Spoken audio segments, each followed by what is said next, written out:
Hello everyone. Welcome to my channel. Please subscribe and keep watching more details. The Curse of Oak Island, a baffling artifact and a new tunnel, keeps the team guessing.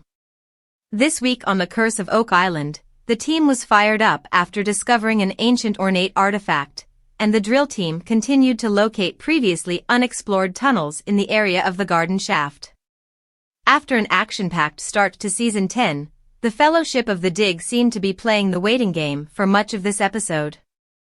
They are waiting for the Dumas Mining Company to excavate the garden shaft, and they're waiting for the muon technology sensors to return data so they can begin mapping under the surface of the island. In the meantime, the drill team is keeping themselves busy by attempting to track the course of a tunnel approximately 40 feet away from the garden shaft. But on last night's episode, they complicated matters by uncovering a second tunnel at a shallower elevation. Unfortunately, their progress has now been hampered by the muon detectors that are placed in the ground not far from the garden shaft.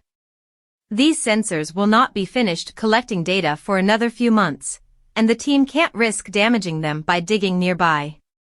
Rick and the guys came up with a compromise and picked a spot to dig that they felt was far away enough from the detectors and could still hit a tunnel. However, to the viewer, it looked a bit like a hopeful shot in the dark. Meanwhile, Gary Drayton and Jack Begley found an interesting artifact in Lot 8. The ornate artifact, which fitted comfortably in the palm of Gary's hand, was a flat object decorated with symbols on either side. The archaeology team, led by Laird Niven, were baffled by the artifact, each stating that they had seen nothing like it before.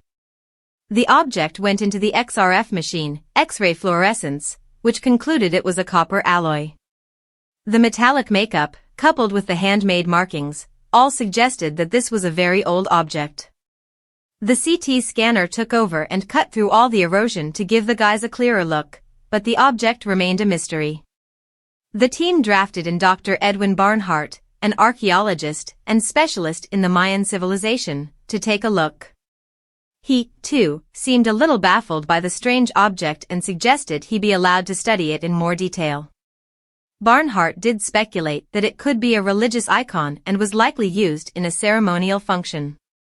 He also guessed, from its metal composition, that it probably did not come from the Americas but was most likely European. The guys previously uncovered what they thought was a gemstone from a brooch on Lot 8.